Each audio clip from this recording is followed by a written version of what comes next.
जहां एक तरफ किसान को अन्नदाता कहा जाता है और शिवराज सरकार किसानों को कोई भी तकलीफ देना नहीं चाहती, लेकिन इसका विपरीत हुआ वो चौंकाने वाला तथ्य है। मामला शाजापुर के गांव भैंसरौद का है, जहां पर गेहूं खरीदी केंद्र में कंप्यूटर ऑपरेटर ने दबंगई और गाली गलौज कर यूनियन के व्यक्ति को ट्रैक्टर में गेहूं तोलने को मजबूर कर दिया। यूनियन ने जब मना किया तो उनको धमकी दी गई। इसी बीच प्रबंधक भी चुप्पी साधे बैठा था और कहा, मैं तो छुट्टी पर था। इस बात से खफा होकर हिम्माल एवं तुलावटी यूनियन ने काम बंद कर दिया। यूनियन ने कहा कि वो यहाँ काम करने आए, ना कि गालियां सुनने। हम क्या कहना चाहते ट्रैक्टर का, अभी तक हमने रात रहने नहीं दिया किसी ट्रैक्टर को। अब इनका खुद का कर्मचारी इनके हिसाब से मैसेज डालते हैं, मैसेज उनके हिसाब से ही डालते हैं और उनका ट्रैक्टर खड़े हो, उनका खुद का ट्रैक्टर है। हमने रात के 10 बजे तक टोल किया और रात के 10 बजे बाद हम घर जाने लगे तो इनका आदमी जो है कर्मचारी संजय मेवाड़ा, उसने गाली गप्ता की हमारे मजदूरों के साथ। फिर कैसे तोलेंगे माल? तो अब क्या करना आगे? अब क्या करना है, ये खड़े हैं, संशोधन नहीं हो जाता तो कैसे तोलेंगे? ऐसे तो कल से आके दूसरा आदमी गाली बक देगा, ये दूसरा आदमी तीसरा आदमी गाली बक देगा। गाली सुनने आए कि हम कि ये मतलब काम करने आएंगे यहाँ पे। प्रबंधक जी ने कुछ नहीं बोला? प्रबंधक जी ने नहीं बोला कुछ भी। नहीं, उनके कर्मचारी कुछ बोला गाली देने पर? नहीं बोला। क्यों? आपने उनको बोला? बोला, उनसे पूछो, शाम को बोला हमने। अब यहाँ की जगह ट्रैक्टर आया वो संजू का और ज़बरदस्ती डायरेक्ट अंदर ले आया। वो संजू कौन? संजू जो बैंक में वो कर्मचारी है बैंक का, वो बनाता है बिल। और वो ज़बरदस्ती ले आया यहाँ की जगह और हमने वो ट्रैक्टर ऑन नहीं तो लिया तो उसने गाली गलौज किया सबके साथ। कितनी बजे? शाम के करीबन 8:30 बजे करीब। अच्छा, तो आपने कुछ बोला? फिर कुछ नहीं बोला, हमने मना कर दी कि हम काम नहीं करें। गाली बके तो फिर कहीं काम करा। अच्छा, आगे क्या करना है आपको? अब कहीं ऐसे ही गाली गुप्ता करे तो नहीं करा काम। अच्छा, तो आपने किसी को बताया? बताया हमने, मुंशी जी के बताया। मुंशी जी थे यहाँ। मुंशी जी कौन? शेर सिंह जी। प्रबंधक? हाँ। इन्होंने क्या बोला?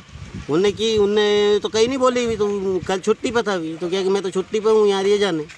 प्रबंधक की लापरवाही से 3 दिनों में 50 ट्रॉली गेहूं इकट्ठा सड़ा रहा है, जिस कारण कलेक्टर किसानों के माथे पर चिंता की लकीरें छा गई हैं। हद तो तब हो गई जब कई ट्रैक्टर ट्रॉली धूप में 2 दिन तक खड़े रहे और उनका हाल जानने ना तो प्रशासन का वरिष्ठ अधिकारी पहुंचा और ना ही जिम्मेदार अफसर। ऐसे में लापरवाही पर जब संस्था के प्रबंधक से बात की गई तो साहब ने क्या कहा, जरा खुद ही सुनिए। किसानों की कोई हड़ताल नहीं हुई। किसानों ने, मालों ने अपनी स्वेच्छा से माल तोलने से इनकार कर दिया। उसका खामियाजा इन किसानों को भुगतना पड़ रहा है। 2 दिन के रुके हुए ट्रैक्टर अभी तक नहीं तोले गए। कारण?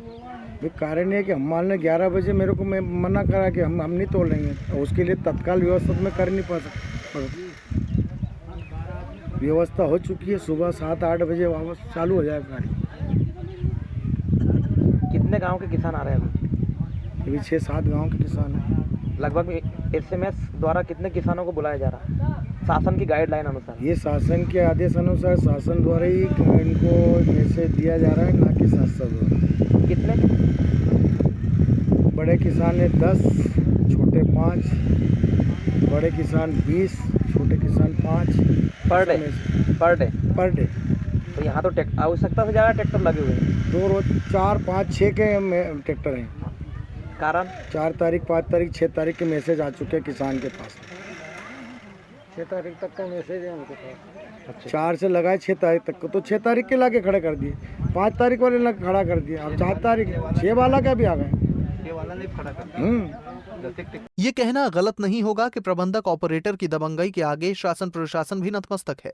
इस तरह किसानों के साथ खिलवाड़ करना शिवराज सरकार के दावों पर प्रश्न चिन्ह खड़े करता है। क्षेत्रीय विधायक इंद्र सिंह परमार के निरीक्षण करने के बाद भी प्रबंधक के कान पर जूं तक नहीं रहेंगी। इस बात का अंदाजा भली भांति इन हिम्माल और यूनियन के लोगों की आंखों एवं मुंह से निकलते शब्द बता रहे हैं। इनका दर्द जब कलेक्टर को क्षेत्रीय विधायक द्वारा अवगत कराया गया तो उनके माथे पर भी तनिक पसीना नहीं आया और ना ही उन्होंने किसी जिम्मेदार अधिकारी को पहुंचाया। टोकन में भी हेराफेरी कर किसानों के साथ खेल खेला जा रहा है, जिसका अंदाजा इस मामले से लगाया जा सकता है। शाजापुर से सुनील गोयल की रिपोर्ट।